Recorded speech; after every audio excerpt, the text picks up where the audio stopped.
자, 39페이지는 이제 기본 윤리편입니다. 아주 가벼운 단원이 출발합니다.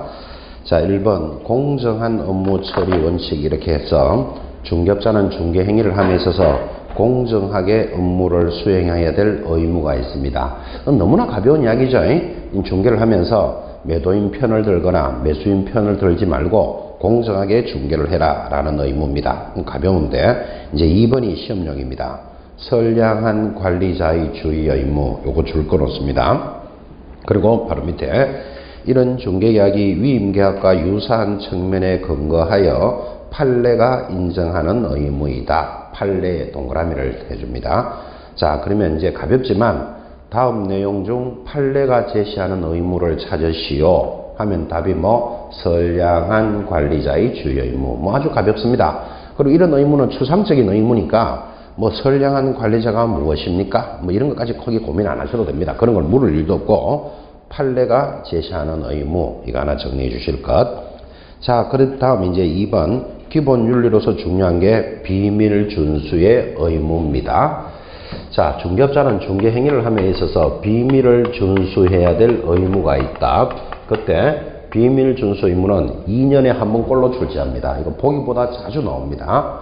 자, 그런데 그 내용 보면 첫째 줄에 중개업자 등은 이 법 및 다른 법률에 특별한 규정이 있는 경우를 제외하고는 업무상 알게 된 비밀을 누설하여서는 아니 된다. 준수기한 2번 중개업자 등이 거직을 떠난 후에도 업무상 알게 된 비밀을 누설하여서는 아니 된다 라는 표현이 있는데, 자, 듣기는 여러분 가볍게 들으셨지만 지극히 당연한 이야기 아닙니까? 이 비밀 준수 의무는 중개업자에게만 요구하는 게 아니고 모든 업종에서 요구합니다. 학교 선생님은 학생의 비밀을 지켜줘야 된다. 동의하시겠죠, 그죠? 의사는 환자의 비밀을 지켜야 된다. 이런 건 당연한 이야기잖아요. 무슨 의사가 정신도 없이 저 환자는 얼굴도 고치고 눈도 고치고 전부 다 고치고 이런 소리 하고 있으면 안 된다 이 말이에요, 그죠?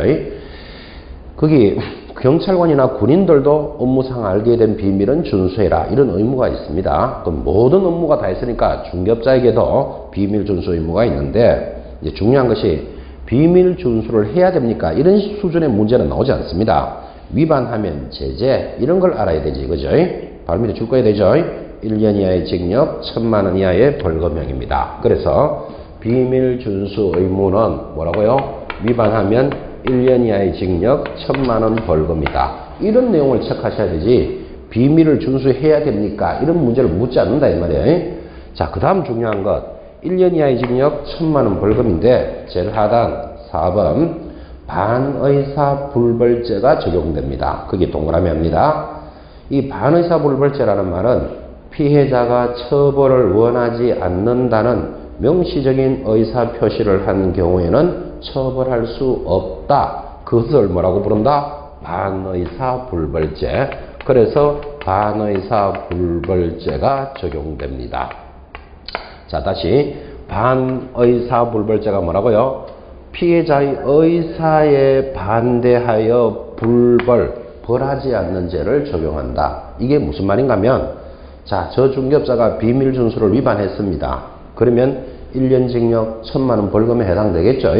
그런데 피해자가 처벌하지 마세요 하면 처벌하지 않는 죄를 적용한다. 그래서 이를 반의사 불벌죄라 합니다. 아주 독특한 내용이죠, 그죠? 이거를 좀 강조하고 싶어서 이렇게 한번 물어봅니다. 여러분도 우리나라, 그죠? 형사적인 범죄는 형사범죄라는 말은 이런 말입니다.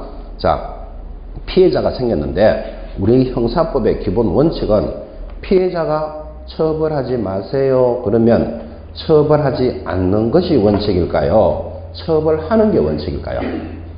처벌하는 게 원칙입니다. 피해자의 뜻을 따라서. 왜 그러냐면 피해자와 관계없이 피해자가 처벌하지 마세요 그런다고 처벌을 안 하게 된다면 세상에 국가 질서가 엉망이 됩니다. 예를 들어서 살인자가 있습니다.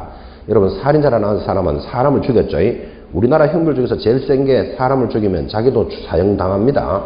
그런데 사람을 죽인 자가, 그죠? 피해자 가족한테 가서 어차피 어쩌다 보니까 사람은 죽었고 한 100억 좀 줄 테니까 없는 걸로 합시다. 그러니까 피해자 가족이 그래 뭐 사람은 죽었고 100억이면 괜찮잖아, 그죠? 그럼 나는 처벌을 원하지 않소 라고 해가지고 처벌을 안 한다면 돈 있는 사람은 막 죽이고 다녀도 된다. 지금 이런 말이 된다고. 그죠? 국가 질서가 엉망이 되겠죠. 그래서 피해자가 원하거나 원하지 않거나 처벌을 하는 게 원칙입니다. 그 대신에 이런 건 있겠죠. 20년 징역 살 거를 뭐 10년 징역으로 깎아줄 수는 있겠지만 처벌은 한다 이 말이에요. 그렇게 하는 게 원칙인데 지금 뭐라 했습니까? 피해자가 원하면 처벌하지 않는 죄를 적용한다. 그죠? 이런 죄를 뭐라 부른다고요? 반의사불벌죄. 아주 독특한 내용이니까 체크하시고 시험에서는 이렇게 들어오겠죠. 다음 내용 중 반의사불벌죄가 적용되는 것을 찾으시오 하고 들으면 답이 뭐다? 비밀준수 의무 위반. 우리 단원에서는 그렇게 딱 연결하는 게 다예요. 독특한 내용이니까 체크해 놓으셔야 됩니다. 자, 이제 39페이지는 이렇게 갑니다. 손해배상 책임과 업무 보정 설정이라는 단원이 들어오는데 이 제목부터가 이제 중요합니다. 자, 이런 단원입니다. 지금부터 단원은 중개업자가 중개 행위를 하면서 쉬는 시간에 잠깐 질문도 있었지만 의뢰인에게 손해를 입혔습니다. 그러면 손해를 입히면 나는 그거 말로만 책임질게 그렇게 영업하는 게 아니고 손해배상을 책임지기 위해서 뭐 해야 된다? 업무 보정을 설정하라 라는 의무가 부여되어 있습니다. 제목부터 잘 잡으셔야 돼요 지금. 자, 손해배상 책임을 지기 위해서 업무 보정 설정의 의무가 있는데 이 제목을 이렇게 걸겠죠. 손해배상 책임을 지기 위해서 재정보정인을 두어야 한다. 그런 말 하면 틀린다 그 말이에요. 그래서 제목부터 잘 보시면서 업무 보정을 설정할 의무가 있습니다. 자, 그러면 이제 여러분들이 또 여기서 하나 짚어야 될 것. 그러면 중개업자가 중개를 했습니다. 아파트를 소개했다 이 말이겠죠. 했는데 의뢰인이 손해가 생기면 중개업자가 무슨 죄가 많아가지고 그 손해를 전부 다 책임져야 된다. 그럴 수는 없는 거잖아요. 그죠? 그래서 손해배상을 책임지기 위해서는 요건이 준비가 되어 있습니다. 조건이. 이 요건이 맞을 때만 책임지는 거예요. 그래서 손해배상 책임의 요건이 연결되어 있습니다. 1번에 1번 내려오면 중개업자가 중개행위를 함에 있어서 고의 또는 과실이 있거나, 자, 고의 또는 과실의 동그라미, 이런 원인이 있어야 돼요. 고의 과실이 있거나 거래 당사자에게 재산상 손해를 발생하여 재산상 손해 동그라미, 그 손해를 배상할 책임이 있다. 법에서 이렇게 정해놨습니다. 하나 더 내려갑시다. 2번에 1번 장소 제공에 따른 책임, 다시 거기도 동그라미 해놓으셔야 됩니다. 동그라미 하는 것은 원인입니다.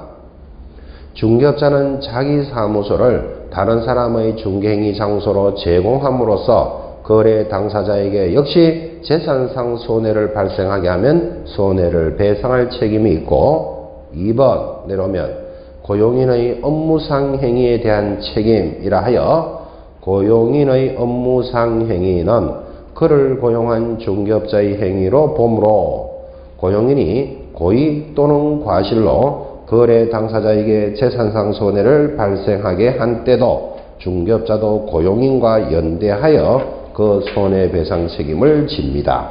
그래서 지금 읽었던 조문의 내용을 지금 상단에서 한번 성립요건 이렇게 딱 정리를 해주잖아요. 그죠?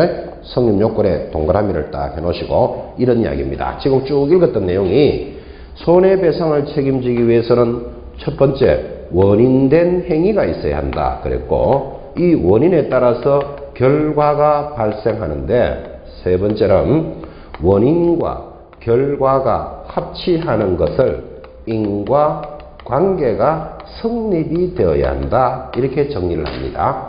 그래서 우리는 이 세 가지를 요건이다 이렇게 부르는데, 자, 원인이 있어야 되고 결과가 발생하면서 원인과 결과가 성립이 되어야 된다. 자, 그때 원인이 뭡니까 하니까 지금 조문에서 지나갔습니다. 첫째, 고의 또는 과실이 있거나 자기 사무소를 타인 장소로 제공하는 것을 원인으로 하겠다. 이 원인이 두 가지입니다. 이런 원인된 행위에 의해서 뭐가 발생하면 재산상 손해가 발생하면 책임지는데, 이런 원인과 결과가 성립을 해야 된다 이렇게 정리를 해준 겁니다. 자, 이렇게 해서 이제 성립되는 요건을 보시면서 이제 구체적으로, 그러면 고의적으로, 이 말이에요. 고의적으로 재산상 손해를 입혔다. 고의라는 말은 이렇게 하면 저 사람이 손해 입을까요를 알고 하는 것을 고의적이라고 합니다. 그럼 고의적으로 재산상 손해를 입히면 과가 성립했죠. 그러면 책임져야 된다. 지금 이 말이에요. 그런데 원인된 행위에는 고의뿐만 아니라 과실이 포함되어 있어요. 자, 그때 과실이 뭡니까 하면 결과를 예측하지 못하고 하는 것을 과실이라고 합니다. 내가 이렇게 중개를 하는데 저 사람이 손해 입을 줄 몰랐어. 그런데 과실로 인해서 재산상 손해가 발생했다. 책임져야 된다, 안 져야 된다? 져야 된다고 원인으로 잡았기 때문에. 그죠? 만약에 이 과실을 제외해버리면 전부 고의적으로 손해를 입혀놓고도 나 그거 몰랐는데 이래가 될 문제가 아니잖아. 그죠? 그래서 원인된 행위에는 고의 과실이 포함되어 있다는 것을 잘 보셔야 됩니다. 근데 이 과실은 그러면 어디까지를 과실로 보느냐 하니까 우리 판례는 추상적인 경과실을 포함한다 이렇게 이야기합니다. 그러면 추상적 경과실이라는 말은 추상적, 이 말은 눈에 보이지 않는, 이게 추상적이에요. 경과실은 아주 작은 과실. 그러니까 구체적이고도 중대한 과실만 책임진다 하면 틀립니다. 눈에 보이지 않는 작은 과실로 인해서도 재산상 손해가 발생하면 책임져야 된다 이런 뜻이에요. 그래서 책임의 범위를 아주 넓게 해석한다라는 말을 이해해 놓으시고, 자, 그 다음에는 자기 사무소를 타인의 장소로 제공하는 것도 원인으로 하겠다. 이게 무슨 말인가 하니까 이제 좀 설명을 잘하고 싶어서 이런 표현을 해봅니다. 밖에 나가보면 떠돌이 중개업자 이런 분이 있습니다. 뭐 시험에서야 떠돌이 뭐 이런 말 나오겠습니까? 그 떠돌이 중개업자가 어떤 사람인가 하면 중개사무소는 갖추고 있지 않으면서도 중개를 잘 하는 사람이 있습니다. 오랫동안 했기 때문에. 또는 이런 사람도 있겠죠. 원래는 정상적으로 중개사무소를 갖추고 있었을 건데 어떤 사연으로 사무소가 취소가 됐다든지 그럴 수 있겠죠. 근데 원래 그 사람은 중개를 잘하는 사람이에요. 자, 그러면 떠돌이 중개업자가 사무소는 갖추지 않고 뭐 어떤 거래를 크게 성사를 시켰습니다. 그러면 어딘가 계약서 작성해야 되겠죠. 근데 다방으로 오시오. 이래서 계약서를 작성하지 못하니까 자기가 친한 중개업자 등에게 야, 이 사무소에서 계약서를 작성하자. 그러면 수수료를 뭐 반반씩 나누자. 뭐 이런 이야기가 있을 수 있겠죠. 자, 그렇게 해서 떠돌이 중개업자가 계약을 체결해서 뭐 수수료도 받았든지 했겠죠. 그러면 떠돌이 중개업자는 갔는데 그 했던 계약이 손해가 발생되면 이거 누가 책임져야 되는데 이런 문제가 생긴다고. 떠돌이 중개업자는 업무 보정 이런 거 설정되어 있지 않겠죠. 그런 문제가 생길 수 있으니까 법에서 어떻게 정했는가 하면 장소를 제공한 자를 원인으로 하겠다. 이렇게 딱 걸어놨다고. 그래야지 그런 손해를 방지할 수 있잖아. 그죠? 그래서 손해를 발생하는 원인에는 고의적이거나 과실은 당연한 원인이고 자기가 중개를 하지 않았더라도 장소를 제공하는 것을 원인으로 보겠다. 그죠? 그래서 이걸 무과실 책임이다. 이렇게 적어놨다고요. 자기가 직접 중개하지는 않았잖아. 그죠? 그래서 이제 이런 제도를 만들어 놓고 그런 장소를 제공하는 원인으로 인하여 재산상 손해가 발생하면 책임집니다. 과가 성립이 되니까. 그죠? 자, 거꾸로 한번 해볼까요? 아파트를 중개했는데 저 의뢰인이 재산상 손해가 발생했어요. 그런데 중개업자의 두 가지 원인이 없다. 그러면 책임지지 않습니다. 예를 들면 이런 거. 정상적으로 아파트를 거래했는데 뭐 이제 IMF가 갑자기 와가지고 아파트 가격이 반으로 툭 떨어졌습니다. 그러면 내가 살 때 3억 주고 샀는데 지금 1억 5천이 된다고요. 그럼 이런 재산상 손해가 발생한다고 중개업자 보고 책임질 수 있는 것은 아니지. 원인된 행위에 안 들어가잖아, 이게. 그죠? 그래서, 인과라는 개념을 잘 이해하셔야 되고, 특히 이 재산상 손해라 그랬지, 정신적인 손해까지 책임지는 것은 아니다라는 것도 잘 보셔야 돼요. 이 정신적인 것을 우리는 위자료 이렇게 말하는 거예요. 이 위자료 같은 것들을 중개업자가 책임질 수는 없다. 그죠? 자, 대표적으로 위자료는 정신적이다 그랬는데 중개업자가 아파트를 소개했습니다. 우리말로 하면 중개했습니다. 근데 고인지 과실인지 모르지만 의뢰인이 와서 이럽니다. 당신이 뭐 같은 아파트를 중개하는 바람에 날이면 날마다 잘 들어오던 신랑이 안 들어오기 시작했다. 네가 책임지시오. 그럼 무슨 중개업자가 뭐 그런 것까지도 책임져야 되나? 그죠? 그런 손해를 뭐라 부른다? 정신적인 손해라. 이런 거는 업무보장으로 물어줄 수가 없어요. 정신없는 의뢰인 이럽니다. 당신이 먹었던 땅을 소개해주는 바람에 우리 애가 대학에 떨어졌다. 책임져라. 무슨 중개업자가 죄가 많아가지고 그런 것까지 책임지겠습니까? 그런 것들을 우리는 정신적 손해라 그런다니까요. 그래서 재산상 손해다라는 개념도 잘 보시는데 요게 공시법, 지적법이라든지 공법 등 모든 과목에서 손해는 재산상, 물질적 손해다 이런 말이 나옵니다. 근데 이 물질적 손해도 그죠? 직접적인 손실이어야 돼. 예를 들면 어린이 와서 당신이 먹었던 아파트를 중개해주는 바람에 고인지 과실인지 모르지만 이런 아파트를 소개해주는 바람에 내가 날이면 날마다 잘 나가던 파출부 일자리가 떨어져서 80만 원씩 손해봤다. 책임져라. 무슨 놈의 중개업자가 자기 파출부 일자리 떨어지는 것까지 책임져야 됩니까? 그런 재산상 손해가 났더라도 무슨 손해여야 된다? 직접적 손실이어야 돼. 중개로 인한. 그죠? 이런 개념도 한번 이렇게 이해해 보셔야 돼요. 그래서 모든 손해에 대한 재산상 손해는 직접적인 손실이에요. 그 행위로 인해서 자기 파출부 일자리 떨어지는 것까지 중개업자가 책임질 수는 없다. 그죠? 그래서 원인과 결과가 성립을 하면 책임지는 거예요. 그래서 이제 요건 하는 말을 들으셨어요. 자, 그럼 요건 알았으면 이제 어떻게 책임집니까? 그걸 우리는 설정하는 방법이 나와야 되겠지. 그죠? 그래서 우리 교재는 보정 설정하는 방법이 2번에 준비되어 있습니다. 자, 2번에 1번 내려오면 보정 설정의 방법 가볍게 줄 하나 껐죠? 보정보험, 2번 공제, 3번 공탁 그렇게 가볍게 줄을 짝짝짝 껐습니다. 자, 그럼 설정하는 방법은 3가지가 있다. 첫째, 보정보험에 가입하는 방법, 공제에 가입하는 방법, 공탁할 수 있다. 이 3가지를 제시했습니다. 자, 방법은 3가지니까 하나만 가입하면 됩니다. 중개업자는 이렇게 3가지를 적어주니까 또 3가지를 다 가입해야 된다라는 식으로 문제 썩 띄우면 X죠. 이 중에 하나를 가입하는데, 자, 하나를 가입하게 하려고 여러분한테 물어봅니다. 지금 중개업자들은 전부 업무 보정이 설정이 되어 있는데 어느 방법을 제일 많이 할까요? 뭐 그런 건 시험에는 안 나오겠지만 한번 방법이 있다는 걸 한번 생각해 보는 거예요. 어느 방법을 제일 많이 할까요? 공제를 많이 할 것 같다. 두 번째도 공제. 무슨 방법일까요? 보증보험을 많이 가입할 것 같다. 자기는 무슨 생각이에요? 아, 보증보험. 거의 두 가지네. 보증보험 아니면 공제를 많이 가입할 것 같다. 이렇게 대답하셨고, 그럼 공탁은 거의 대답이 안 나오죠? 그럼 이게 어느 정도 맞는 대답들이에요. 어차피 정답은 없죠? 어느 걸 많이 가입할까? 이건 알 이유도 없지만, 그런데 현실적으로는 제일 많이 가입하는 게 공제예요. 그리고 왜 공제를 많이 가입합니까? 하면 이 공제 사업을 중개협회가 합니다. 협회가 하니까 자기가 협회 회원이니까 이왕이면 협회에 가입하는 게 많아요. 제가 정확하게 조사는 안 해봤지만 85%쯤은 공제에 가입합니다. 그럼 나머지 15%는 보증보험에 가입하는데, 그럼 보증보험은 어디 가서 가입합니까? 보험회사에 가서 가입하겠죠. 이 우리나라에 보증보험을 하는 회사가 서울보증보험이라는 곳이 있습니다. 그럼 거기 가서 가입하는 게 보증보험. 그 다음 공탁은 법원에서 합니다. 자, 그러면 이렇게 노랗게 적어놓은 부분을 뭐라고 해주는가 하면 보증을 해주는 기관, 보증기관이다 이렇게 불러요. 그래서 여러분들은 보증기관을 딱 보니까 아마 협회에 제일 가입을 많이 할 거예요. 그래서 공제가 제일 많을 거다 이렇게 얘기를 합니다. 자, 그러면 이제 방법은 3가지 알았다. 그러면 이 방법 중에서 보증보험이나 공제는 보험료 또는 공제료라 그럽니다. 이 돈으로 가입을 합니다. 근데 공탁은 아까 교재도 있지만 현금 플러스 국공채로 가능합니다.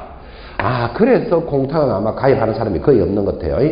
만약에 중개업자가 1억을 가입해야 된다. 그러면 1억이라는 현금을 딱 갖다 놓고 영업하는 사람 잘 없을 거잖아요. 근데 1억에 대한 보험료 또는 공제료로 가입하는 게 제일 많은 거예요. 그래서 보증보험이나 공제에 제일 많이 가입하는데, 이 보험료, 공제료 이 말이 딱 들어오면 내가 내는 돈이에요. 이 보험료와 보험금도 구분 못하는 사람 많아요. 거기보다. 이게 이제 구분이 안 되면 시험에서도 이제 헷갈리기 시작한다고요. 자, 다시 보험료가 뭐라고요? 내가 내는 돈. 받는 돈은 보험금 그래요. 그 보험금으로 가입하는 게 아니고 보험료로 가입한다 그랬잖아. 그죠? 그러니까 지금 이런 이야기죠. 이렇게 가입하는 방법으로서 이제 금액도 시험에 거의 해마다 나오는데, 법인인 중개업자는 2억 이상 가입합니다. 금액이. 분사무소는 1억 이상 가입하고 개인인 중개업자, 공인중개사는 1억 이상 가입합니다. 특수법인으로서 지협, 지역농협은 1,000만 원 이상 가입해라. 이것도 금액인데 올해도 이 단원에서는 이 금액이 시험에 나왔습니다. 그러니까 손해배상 책임에 대해서 물어야 될 것도 많고 해야 될 내용도 그렇게 많은데도 올해도 금액을 물었다고요. 원래 금액 이렇게 묻습니다. 예를 들면 자, 법인이 하나 있는데 분사무소를 A, B 두 개를 가지고 있다. 그러면 금액을 얼마 가입해야 됩니까? 이게 작년 문제도 그랬고 올해 문제도 이랬어요. 답이 얼마? 자, 법인은 얼마? 2억. 분사무소마다 1억, 1억. 합이 4억. 이거 답이다 이 말이에요. 완전 산수 문제 나왔죠. 그러니까 손해배상 책임에 대해서 물을 문제도 많은데 올해도 이 금액에 대해서 물었어요. 그럼 금액 정도는 기억해 놓으셔야 돼요. 뭐 어렵지도 않지만. 자, 그런데 여러분 금액을 딱 보니까 그러면 공인중개사가 개인이니까 1억이면 1억을 현금 갖다 놔라. 이러니까 공탁을 가입할 사람 잘 없다니까요. 근데 1억에 대해서 보험료, 공제료라는 말은 내가 내는 돈이잖아. 그죠? 그러니까 통상적으로 이런 보증보험이나 공제는 가입기간이 1년이에요. 그 1년에 1억을 보장하기 위해서 예를 들면 25만 원을 내라. 25만 원이 뭐다? 공제료 또는 보험료 그러는 거예요. 내가 내는 돈. 그러니까 1억을 가입해야 된다 그러니까 어떤 분이 1억 없으면 그럼 중개업을 못합니까? 그런 소리 하면 안 되지. 얼마가 있으면 된다? 25만 원이 있으면 되는 거죠. 이거 금액은 정확한 거 아닙니다. 뭐 우리가 또 정확하게 그런 거 알아야 될 이유도 없고. 그래서 대략 한 25만 원 된다고 생각하시면 돼요. 그러면 중개업자들이 보험료 하는 말은 25만 원을 내면서 1억을 가입하는 거예요. 그럼 법인이면 얼마? 한 50만 원 되겠지. 2억이니까. 그죠? 공제료도 마찬가지예요. 공제료도 1억을 보장하기 위해서 얼마? 25만 원을 낸다. 이런 뜻이에요. 그래서 이렇게 내는 돈으로 가입하는 것이가 보험료라고 불러요. 이 보험금은 받는 돈인데 여러분들은 정확하게 기억해 놓으셔야 됩니다. 이거. 그래서 헷갈리시는 분은 이렇게 생각해 봐요. 여러분 극장에 들어갈 때 뭐 냅니까? 극장 입장료 내죠. 그걸 료 붙으면 내가 내는 돈이라. 수도 사용하면 수도료 내야 되죠. 전기 사용하면 전기요금 내야 되죠. 전기료 내가 내는 돈은 료가 붙는 거예요. 그럼 자동으로 금 하면은 받는 돈이에요. 이거를 어떤 경제신문을 제가 이래 보니까요. 경제신문이 이렇게 경제신문의 기자들이면 그래도 상당히 좀 우수한 사람들이고 또 숫자에 대해서 밝은 사람들이 경제신문 기자들이잖아요. 그 신문을 보니까 이렇게 되어 있습니다. 모 경제신문에 뭐 예를 들어서 삼성생명보험 주식회사에서는 올 한 해 동안 거두어 들인 보험금이 뭐 3조 2천이 되었다. 그래서 전년 대비 몇 프로가 신장했다, 뭐 줄었다 이러는데 그거 읽어보면서 그 말이 맞다 틀렸다? 틀렸잖아요. 원래 거두어 들인 보험금이 얼마가 되었다. 이거 말 안 맞는 말이거든. 거두어 들인 보험료가 얼만데 뭐 전년 대비 신장했다, 감소했다. 이 내는 돈은 보험료라 해야 되잖아요. 그지? 그래서 제가 그걸 보면서 아주 우수한 신문 기자들도 보험금, 보험료를 구분 못하는 사람도 있다고요. 회사에서는 받은 거잖아요. 그러니까 보험료죠, 일단은. 어차피 내가 내니까 회사가 받잖아. 내가 낸 거는 보험료, 회사에서는 받았으니까 금이죠. 아니, 봐요. 내가 보험료를 내면 회사가 그 돈을 받잖아요. 그죠? 그러면 그 돈을 내고 가입한 사람이 사고가 나면 예를 들어서 1억을 물어준다. 이런 말 들어보셨죠? 2억을 물어준다. 그때 회사가 고객한테 주는 돈이 있겠죠? 그거를 뭐라고 부른다? 보험금이라 그런다고. 그러니까 내는 회사가 받는 것도 어차피 보험료예요. 고객으로부터 받는 거니까. 그러니까 아마 신문 기자가 잘못 썼지는 않았을 것 같고, 뭐 이제 이게 타이핑을 이렇게 하다 보면 오타가 날 수도 있겠지, 그죠? 그렇게 오타라고 보지만 아직도 보험료, 보험금을 구분 못하는 사람이 있다 이렇게 이야기하는 거예요. 자, 다시 내가 내는 돈은 뭐 보험료, 받는 돈은 보험금이에요. 자, 그러면 손해배상 책임을 지기 위해서 중개업자는 뭘로 가입한다? 보험료, 공제료로 가입을 하면 사고가 나면 1억이라는 보험금을 내주는 거예요. 1억이라는 공제금을 내주는 거예요. 그렇게 해서 개념을 딱 잡으셔야 돼요. 헷갈리시는 분을 위해서 전기료, 수도료 이런 말 했어요. 내가 전기 사용하면 전기료 낸다. 수도 사용하면 수도료 낸다. 그죠? 료가 붙는 거예요. 자, 그러면 가입하는 방법 세 가지. 금액 알았다. 그죠? 근데 중개업자들은 대체적으로 협회 소속이 되서니까 100% 공제에 가입하는 게 아니고 일정 부분은 보증보험에 가입을 한다고요. 왜 그러냐? 굳이 물으면, 이제 뭐 여담으로 이야기하지만, 나중에 여러분 협회라는 단원에 가서 공부하겠지만, 협회는 지부장, 지회장 이런 선거를 해요. 그죠? 그 협회 관리자가 있듯이, 그럼 서울 지부장, 관악구 지회장, 이런 지부 지회장 선거를 하면, 여러분 선거라는 거 그렇잖아. 그죠? 뭐 두 사람이 나와서 한 사람은 되고 하나는 안 되겠죠. 그럼 안 되는 사람은 열받거든요. 그러니까 저 인간이 지부장 하는 동안에 나는 협회 안 간다. 그래서 보증보험에 가입하는 사람들이 가끔 있어요. 제 아는 사람도 그런 사람이 있어요. 그러니까 보증보험에 가입하는 사람이 생기는 거예요. 그 다음 같은 1억을 보장하더라도 협회 공제료가 25만 원이면 보증보험은 22만 원이다. 좀 싸잖아 이게. 그죠? 좀 싸기 때문에 또 이렇게 가는 사람도 있어요. 그러니까 그렇게 가는 게 대략 몇 프로다? 한 15%좀 되고 한 85%는 공제에 다 가입하죠. 그 다음 현금을 갖다 놓고 영업하는 사람은 거의 없으니까 공탁은 방법으로만 들어와 있지만 현실적으로는 거의 안 쓰는 거예요. 어쨌든 방법은 세 가지가 있고 금액은 이렇다 됐고, 자 그 다음에 이제 설정 방법 다 됐고, 오른쪽 41페이지 상단에 3번 다시 한번 짚어보죠. 업무 보정 설정 금액이 그래 볼 것도 아닌데 매년 나오니까 3번에 동그라미 1번 법인인 중개업자 얼마죠? 2억 이상. 분사무소를 두는 경우에는 분사무소마다 1억 원 이상을 추가로 설정합니다. 2번 법인이 아닌 중개업자, 우린 이걸 뭐라 그런다? 개인이다. 개인은 얼마죠? 1억 이상. 지역농협, 지협은 아주 독특하죠? 1,000만 원 이상 가입합니다. 요 금액 비교적 잘 나왔고, 이 4번이 또 중요한 말입니다. 공탁을 하지도 잘 않지만 공탁금은 횟수에 대해서 제한이 있다. 별표 찍어놓고 공탁금은 중개업자가 줄 것입니다. 폐업 또는 사망한 날로부터 3년 내로는 회수할 수 없다. 이 보기보다 또 시험에 잘 나온다니까요. 그럼 이게 왜 이런 문제가 생기는가 하면 아까 이제 질문했는 거하고 연결되는 거예요. 자, 보증보험이나 공제는 이렇게 했죠. 1년을 단위로 25만 원 내면 보장해준다. 이 기간이 있잖아요. 이렇게 1년을 단위로 가입하니까. 근데 공탁은 기간이 없죠. 왜 없는가 하면, 자, A라는 중개업자가 뭐 그럴 일도 없지만 나 현금 1억 공탁하고 영업합니다. 그러면 1억을 내고 영업할 때는 그 영업하는 동안에 보장받지 1년 동안만 해준다. 그런 말은 없다고. 자, 그러면 이렇게 영업을 하다가 이 A가 언젠가는 영업을 그만합니다. 그만하는 시점이 언제입니까? 지금 줄 거였죠. 그렇죠. 중개업자가 폐업했다. 그럼 일 이제 그만하는 거잖아요. 또 사망했다. 그럼 일 못하잖아. 그죠? 또는 취소 처분을 받았다. 그러면 이제 일이 끝났죠. 그럼 일이 끝났으니까 이 1억이라는 맡겨놓은 돈을 찾아가는 것을 몇 년 동안 못 찾아간다? 3년간 회수할 수 없다. 지금 이렇게 나왔다고요. 자, 그러면 공탁으로 가입도 잘 안 하지만 왜 영업이 끝났는데 왜 3년 동안 못 찾아갑니까? 하면 중개행위로 인한 손해배상의 시효가 3년이기 때문에, 지금 3년이라는 말 나오죠. 그죠? 그러니까 3년 동안에 대한 일을 청구할 수 있기 때문에 만약에 영업이 끝났다고 바로 돈을 찾아가 버리면 어제 중개한 것이 사고 나면 누가 책임져야 되는데 이런 문제가 생긴다고요. 그래서 중개행위로 인한 손해배상의 시효가 3년임을 알려주는 거예요. 이게. 그래서 이게 공탁이라는 제도는 잘 가입도 안 하는데 비교적 시험에 잘 나옵니다. 몇 년 동안 회수할 수 없다? 3년간은 회수할 수 없다. 이것을 우리는 소멸시효다 이렇게 부르는데, 지금 이런 소멸시효가 우리 사회 전반에 다 정리가 되어 있습니다. 아마 이 소멸시효에 대해서는 민법에서도 공부합니다.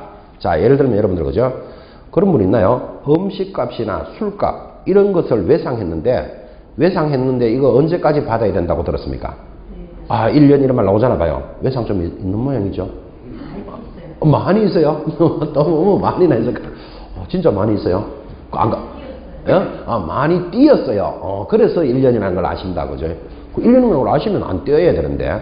자, 음식값, 술값은 손해배상시효가 몇 년? 1년. 이게 법으로 정해져 있다니까요. 그러니까 이제 많이 띄었다. 지금 이런 이야기도 나와서 그런데 1년이라는 걸 어떻게 알 수 있는가 하면 이런 말이 있죠. 자, 뭐 예를 들어서 밥값 10만 원이 외상이 있다 칩시다. 술값이라든지. 그러면 이 10만 원의 외상값은 1년 안에 청구 안 하면 어떻게 된다? 소멸한다고요. 그러니까 보편적으로 그죠? 이것을 받아야 될 분들은 야 10만 원 빨리 가져와 이러면 손님 잃고 외상값 떼인다 그러잖아. 그죠? 그러니까 중간쯤 돼가지고 야 조금씩만 갚아라. 10,000원만 갚아라 더 된다고요. 10,000원을 갚았다 이 말은 이 사람이 자기가 10만 원이라는 것을 알고 있는 사유잖아. 그지? 그러면 알았는 날로부터 다시 1년간 연장돼요. 그러니까 외상값은 한 번에 다 갚아라 소리 하면 안 돼. 야, 그냥 되는 대로 조금만 줘. 조금만. 그죠? 그러면 다시 조금만 주면 요거를 자기가 10만 원 있기 때문에 지금 조금 지은 거잖아. 그죠? 다시 연장된다고요. 그래서 소멸시효라는 것은 없어지는 게 아니고 청구를 하는 소멸시효예요. 자, 술값이나 외상값은 1년이라고 법에 되어 있어요. 그 다음에 보편적인 손해, 뭐 치료비, 의료비, 중개행위로 인한 건 몇 년? 3년 지금 공부했고 5년짜리가 뭔가 하면 여러분 뭐 국민은행이라든지 옛날에 통장에 35원 잔금 남았다 이런 거 있을 수 있죠. 금융기관에 잔금이 남아있는 것도 지금 30년 전 청소하다가 국민은행 통장 30년 전에 걸 발견해가지고 30원 찾으러 가면 안 내줍니다. 그런 금액은 몇 년? 5년이라고 정해져 있기 때문에. 근데 이런 걸 안 정해놓으면 그죠? 30원을 30년 동안 관리하는 비용이 더 들어가요. 그러니까 이건 5년이 지나면 청구할 수 없다. 이런 것들이 각 부분에 정리가 되어 있다니까요. 그러니까 금융기관 같은 데서는 통장 잊어버려가지고 뭐 30원이야 그렇지만 뭐 몇천 원, 몇만 원도 안 찾아가는 사람도 있겠죠. 그럼 이거를 5년이 넘으면 금융기관이 쓱싹 하면 된다 안 된다? 안 되지. 이거는 개인의 돈을 금융기관 가져가면 안 되죠. 그래서 5년이 넘으면 그건 어디로 간다? 국고로 들어가야 돼요. 그런데 국고로 들어가야 되는데 국고로 안 넣는 금융기관이 있을 수 있겠죠. 예를 들면 한두 사람은 몇만 원이지만 다 모으면 몇천만 원 될 수도 있다고요. 그러니까 금융감독원에서 해마다 감사를 나가면 이런 휴면 자금, 잠자는 자금을 고객들에게 얼마나 돌려줬는가를 계속 감사하는 거예요. 이걸 감사를 집중적으로 안 해주면 자기들이 썩싹하는 수가 있으니까. 그러니까 금융기관에서는 귀찮아 죽는 거예요. 고객들이 찾아가지도 않는 돈을 일일이 관리해가지고 얼마나 찾아주려고 노력을 했나 이런 것들이 자기가 힘드니까 가끔 이런 걸 만나게 돼요. 여러분들은 뭐 국민은행이라고 치고 당신 계좌에 어느 날 갑자기 요새 보이스피싱이 하도 많아가지고 이제 이것도 좀 무섭지만 예전에 보이스피싱이 잘 없을 때는 지금 잔금이 남아있으니까 이걸 빨리 찾아가시기 바랍니다. 이런 전화를 받는 수가 있다니까요. 그러면 생각도 없는 사람이 야, 뭐 내가 국민은행 통장에 몰랐던 게 있었구나 하고 아주 반가운 마음에 택시 타고 팍 가겠죠. 가면 987원에 이자 8원 보태가지고 999원 딱 내줘요. 택시비 얼마 들었고 3,500원 들었고 그럼 눈물 핑 돌아요. 그러니까 앞으로 그런 전화가 딱 오면 그냥 막 찾으러 가는 게 아니고 뭐 몇만 원이 될 줄 알고 막 찾아가면 안 되고 얼마입니까를 물어봐야 돼요. 얼마입니까 물어보면 절대 금융에서 안 가르쳐줘요. 860원 찾으러 올라오면 별로 없다는 거 다 알거든. 그죠? 그러니까 그건 와 보시면 압니다 하고 가보면 눈물 핑 돌아요. 택시비 3,500원 찾아오는 돈 997원 이래 찾아와요. 그런 경우가 생겨요. 근데 이것도 이제 아주 예전의 이야기고 이제는 계좌로 이렇게 송금해준다 이런 식으로 해서 이제 해주죠. 근데 이것도 잘못하면 보이스피싱이 하도 많아가지고 그것도 좀 조심해야 되는데 어쨌든 그 금융에서는 그런 돈을 돌려주기 위해서 노력해야 된다고요. 예전에 이런 것도 있었어요. 지금은 그런 거 거의 안 쓰지만 공중전화 거의 안 쓰잖아요. 좀 휴대폰 쓰니까. 제가 지나가면서 보니까 그죠. 공중전화 박스도 지금 많이 철거했어요. 왜 그러면 이 공중전화는 이 공공 업무기 때문에 국가가 통신을 위해서 안 쓰더라도 만들어 놔야 돼요. 이게 또 휴대폰이 다 있는 것도 아니니까. 그래서 이제 공중전화 박스가 많이 없어졌는데 한때는 여러분 공중전화 박스에 줄 쫙 서 있는 것도 보셨죠. 그죠? 전화하려고 그죠? 그런 시절도 있었는데 우리나라는 뭐 통신이 얼마나 발달했는지 이제 5살짜리 애기도 뭐 휴대폰 들고 다니니까 지금 이제 공중전화를 쓸 일이 거의 없어졌는데 가끔 보면 공중전화기 안에서 휴대폰 전화하는 사람 내가 봤어요. 앞에 전화기 있어도 그거 안 써. 이제 날씨가 추워가지고 그 안에서 전화하는 거예요. 근데 그 공중전화가 50원 하던 시절이 있었어요. 지금은 얼마인지 잘 모르죠. 잘 안 써보니까 그죠? 한 60원이나 80원이나 그래 할 거예요. 한 통화 하는데. 근데 예전에 50원 할 때 있었어요. 그러면 보편적으로 50원짜리를 딱 넣고 한 통화 하면 되는데 동전이 100원짜리가 있는 경우가 많잖아. 그죠? 그럼 100원을 넣고 통화를 했는데 그죠? 그냥 탁 놓으면 그 나머지 낙전이 그대로 기계 안에 들어가 버려. 사실 쓰기는 50원치 밖에 안 썼는데 그죠? 그래서 보통 사람들이 다른 사람이라고 쓰라고 그 위에 이렇게 전화기 걸쳐놓고 가기도 했잖아. 그죠? 그런 시절도 있고 어떤 놈은 그냥 내리기 가지고 하는데 그러면 그렇게 떨어지는 낙전이 그죠? 수백억이 되는 거라 이게 한 달에 공중전화를 많이 쓸 때 그죠? 그 이런 것도 통신공사가 그대로 쓱 가져가면 안 되죠. 낙전을 자기들이 가져가면 안 되잖아요. 이거 고객에게 돌려줘야 되는 돈인데. 근데 그 돈을 고객에게 돌려준다는 것도 쉬운 이야기 아니죠. 그죠? 그래서 이런 건 500억이나 300억 이래 되면 국가 공공기금에 기탁을 해요. 이게. 그러도록 이제 법을 만들어 놓은 거예요. 뭐 자기들이 아닌 거 당연히 뭐 불우이웃 돕기에 낸다든지 이렇게 해야 되는 게 맞잖아. 그죠? 그래서 그런 낙전 이런 것도 떨어지잖아. 그죠? 이런 손해시효도 생겼는데 이제 더 중요한 것 중개행위로 인한 손해는 3년이지만 알아야 될 것 술값 뭐 예상값 이런 건 여러분 몰라도 되고 뭐 그것도 알아면 좋겠지만 일반 개인이 빌려주고 빌려받은 돈을 일반 채권이라 그래요. 요거의 시효는 몇 년일까요? 이거는 알아놔야 돼. 살아가면서 10년의 법률적인 시효가. 그래서 일반인들이 빌려주고 빌려받는 일반 채권의 시효가 10년이기 때문에 여러분들이 담보 목록은 10년 동안 보존해야 된다 이런 말도 맞나요 나중에. 그러면 그렇고 그러면 예를 들어서 이런 얘기가 있었겠죠. 그럼 내가 돈 빌려준 적이 있는데 못 받았어. 근데 지금 9년 8개월 됐어. 이제 우리말 하면 이제 1년 다 돼가잖아. 10년 다 돼가잖아. 그죠? 그 10년이 지나면 청구 못 해요. 못하니까, 포기했으면 관계없지만 받아야 되겠다. 그러면 이렇게 해야 되겠죠. 아까 했던 이야기 들으면. 지금 9년 8개월이 됐다. 이제 좀 있으면 10년 되면 청구 못 한다 그랬잖아. 그죠? 그러면 이렇게 해야 돼요. 야, 너 그때 이제 만약에 받을 돈이 500만 원이라고 치고, 지금 500만 원 빨리 갚아라. 이러면 아무도 안 갚지. 10년 다 돼가는데 지금. 그죠? 그러니까 내가 아주 급한 일이 생겨서 10만 원만 좀 보내줘. 그러는 거예요. 그러면 돈 못 갚은 사람은 죄가 있기 때문에 얼마나 급한 일인지 모르지만 10만 원을 지금 빨리 받아야 된대요. 그러면 그 사람이 10만 원을 탁 보내주는 순간 이걸 알아는 날이죠. 날로부터 다시 10년간 연장돼요. 그죠? 그리고 이런 말도 한번 생각해 볼 수도 있고. 또 10년이 다 돼가는데 나 이거 연장을 해야 되겠다. 그럼 법원에 가서 연장해달라고 간단하게 부탁하면 도장 하나 딱 찍어서 연장해줘요. 그러니까 소멸시효라는 말은 청구를 하는 시효지 그 내용이 없어지는 건 아니에요. 그런 것도 이제 한번 참고를 해보는 거죠. 그래서 우리 사회에 소멸시효에 대한 손해시효, 청구시효가 있는데 그런 것들은 재미로 이야기했다 치더라도 중개행위로 인한 손해시효는 몇 년이다? 3년이기 때문에 공탁금은 3년간 회수할 수 없다. 이게 보기보다 시험에 잘 나옵니다. 내려가서 뭐 보장금의 지급 배정 조치, 보장금의 지급은 이제 짚어야 됩니다. 6번 그죠? 자, 이제 가입하는 방법을 알았다면 이제 지급받는 방법. 근데 6번의 제목이 뭡니까? 업무 보증금 딱 갖다 붙었잖아요. 그죠? 금이 딱 붙었으니까 이거 받는다는 방법이잖아요. 그죠? 받는 방법.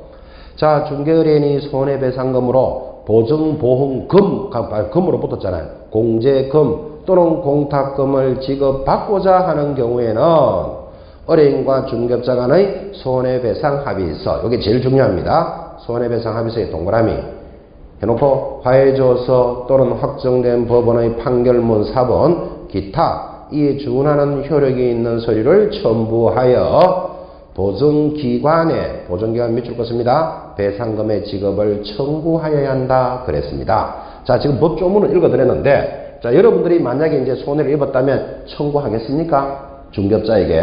지금 법조문이 이렇게 됐죠.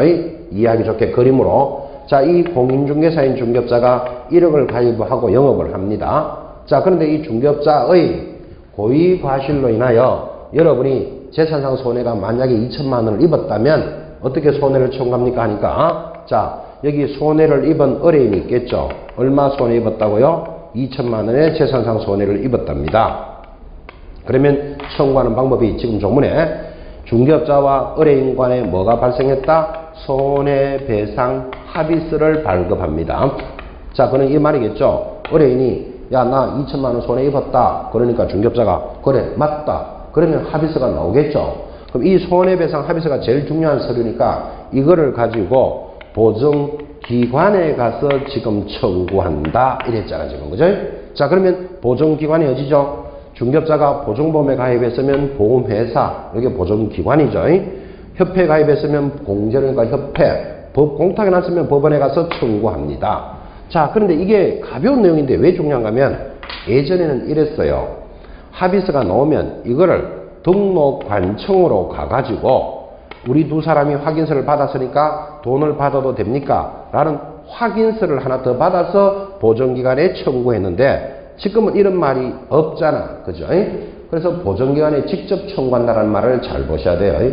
그리고 이런 거는 법이 잘 바뀐 거예요.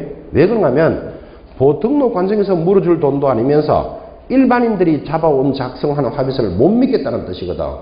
관청을 경유하여 청구하는 제도가 이제는 없어지는 거예요. 그래서 직접 청구한다. 이것도 잘 보시고. 자, 지금 이렇게 청구했는데 의뢰인이 2천만 원 손해를 입었다. 그러니까 중개업자가 그래, 맞다. 그러면 손해배상 합의서가 나오겠죠. 그런데 그런 경우보다도 의뢰인은 2천만 원을 입었는데 중개업자가 나는 손해를 안 입혔다. 이런 경우가 더 많을 거예요. 밖에 나가면. 자, 그럼 이럴 때는 어떻게 청구합니까? 하니까 방금 줄 것이었죠. 자, 그러면 손해배상 합의서가 있으면 제일 좋은데 만약에 합의가 안 되면 판결문과 유사한 서류예요. 그러니까 결국은 여러분은 2천만 원 손해입었는데 중개업자가 손해를 안 입혔다면 결국은 뭐부터 해야 된다? 민사소송해야 돼. 다른 방법이 없어. 그럼 민사소송을 해보신 분은 알지만 제일 먼저 소송을 딱 하면 이렇게 됩니다. 판사가 2천만 원 손해입었다. 이 사람 안 입혔다. 싸우지 말고 서로 1,000만 원으로 합의 보세요. 이렇게 화해를 붙여요. 그러면 좋다. 1,000만 원으로 화해하겠다. 그러면 뭐가 나온다? 화해 조서가 나와요. 그 화해 조서를 우리는 판결문하고 같다 이렇게 보는 거예요. 그런데 두 번째, 의뢰인이 나 1,000만 원씩이나 손해보고 화해 못하겠어 이럽니다. 그러면 판사가 한번 청구를 해봐라 당신이. 나는 1,500원 해줘야 된다. 그러니까 중개업자가 그래 1,500 해줄게. 그러면 청구에 대해서 성락이 일어났죠. 그걸 청구 인락 조서라 그래요. 이것도 판결문하고 같아요. 자, 그런데 난 1,500도 청구 못한다. 무조건 2,000만 원 내놔라. 그러면 이제 합의가 안 되죠. 안 되면 판사가 증거를 가지고 판결을 내려요. 판결을 내리는 걸 뭐라고 그런다? 판결문 그래요. 그러면 결국은 이래 되죠. 제일 중요한 서류는 합의서를 가지고 하는 게 제일 좋은데 합의가 안 되면 그에 준하는 화해조서, 청구인락조서, 판결문 등을 가지고 청구한다. 지금 이렇게 줄을 끈 거예요. 자, 이렇게 하고 보니까 청구할 수 있는 서류가 4가지가 보이죠. 합의서, 화해조서, 청구인락조서 4개 딱 놓으니까 5개 하나 딱 끌어놓고 예를 들면 뭐 보증보험, 가입정서 이런 걸 하나 끌어놓고 이거를 가지고 청구할 수도 있다. 이렇게 문제를 털어낸다고. 그래서 청구할 수 있는 서류가 어떤 거다라는 의식을 해주셔야 돼요. 보증보험에 가입했다라는 정서만 가지고 간다고 해서 보증에서 돈을 내줄 수는 없죠. 당사자 간에 손해가 발생돼 있어야 되지. 그죠? 그래서 서류의 의미를 잘 체크하셔야 돼요. 서류의 의미를. 제일 중요한 서류가 뭐라고요? 손해배상 합의서예요. 이 합의가 안 되면 뭐 화해조서, 청구인락조서, 판결문 이런 거지 이래 보증보험 가입정서 이런 걸로 해당되지 않습니다. 지금 여러분한테 그죠? 손해배상 합의서가 제일 중요하다 이런 말을 내가 여러분 전달하고 싶어서 이렇게 약간 벗어나서 물어봅니다. 이제 벗어나면 또 우리 수험생들이 걸려요. 왜 그러냐면 법조문에 있는 내용은 지금은 낯설지만 앞으로 계속 보니까 이건 따라오는데 한 발만 옆으로 가면 또 아닌 것 같이 보인다고. 예를 들면 이런 거예요. 지금 두 사람이 손해가 발생했는데 문제가 생겼죠. 나는 손해 안 입혔다. 지금 이러니까. 그러면 요즘은 고객들이 똑똑해가지고 소비자보호원 이런 말 들어보셨죠? 그래서 시험 지문에 어떻게 나오는가 하면 소보원에서 작성한 합의서를 제출할 수도 있다. 시험 이렇게 나온다고. OX. O예요. O. 약간만 붙여가면 틀린다니까요. 지금 소비자보호원에서 당사자들이 작성한 합의서도 되는다는 말은 결국은 제일 중요한 서류가 합의서니까 합의가 됐다는 게 중요하지 뭐 소비자보호원 뭐 이런 말들이 중요한 게 아니라니까요. 밖에 나가보면 여러분 그죠? YWCA 이런 말 들어봤나요? 이 YWCA가 뭔가면 여성 청년 기독회인가 뭔가 그래요. 여성들을 위주로 하는 데인데 이런 YMCA에서 작성한 합의서를 제출할 수도 있다. OX. O라니까 당사자들이 합의가 돼 있는 게 제일 중요한 서류라니까요. 합의가 안 되니까 뭐 소송을 걸어서 판결문, 화해조서 이런 게 연결되잖아요. 그죠? 약간 옆으로 가더라도 이런 문제를 따라오셔야 된다고. 결국은 제일 중요한 서류가 뭐다? 합의가 돼 있느냐가 제일 중요하다. 여기에 초점 딱 걸으셔야 돼요. 좀 더 심하게 합니다. 중개업자와 의뢰인이 공중변소에서 작성한 합의서를 제출할 수도 있다. OX. 불에 뭐 화장실이나 뭐기나 합의가 돼 있느냐를 보겠다는 말이잖아요. 그죠? 그래서 가장 중요한 서류가 뭐다? 합의서 하는 말을 이해해 놓으시고 이제 7번 이렇게 물어줬다면 배상 후의 조치. 자, 중개업자는 보증보험금, 공제금 또는 공탁금으로 손해배상을 한 때는 며칠 내로 15일에 동그라미 합니다. 보증보험이나 공제에는 다시 가입하고 며칠 만에 다시 가입하라고요? 15일 내로 가입하고 공탁금 중 부족하게 된 금액은 보전하여야 한다. 보전이란 말은 채워 넣어야 한다. 그런 뜻이에요. 며칠 만에 채워 넣으라고요? 15일 내로. 마지막 가볍게 합시다. 위반 시의 제재. 자, 1번 행정처분. 자, 지금까지 쭉 수업했지만 보증보험을 가입하고 영업하라 그랬는데 보증을 설정하지 아니하고 중개 업무를 수행하면 줄거야 되죠. 등록을 취소할 수 있거나 6월 이하의 업무 정지. 2번 행정질서벌. 자, 이제는 중개가 완성이 되면 보정사항을 설명하지 않거나 보정관계 정서를 교부하자면 얼마짜리다? 100만원 이하의 과태료 사유이 있다 까지를 체크하셨습니다. 지금 이런 이야기 하는 거죠. 자, 이제 중개업자가 중개를 하면서 내가 손해가 발생되면 책임지기 위해서 보증보험에 가입되어 있습니다. 그리고 정서는 이런 게 있습니다를 교부해 줘야 돼요. 이거 교부 안 해주면 100만원짜리 과태료예요. 그 다음 보증 설정을 안 하고 영업을 하면 영업 등록을 취소할 수 있거나 업무 정지 내리겠다. 지금 이랬잖아요. 그죠? 그래서 큰 개념을 이렇게 뚫어놓습니다. 여기까지가 오늘 수업입니다.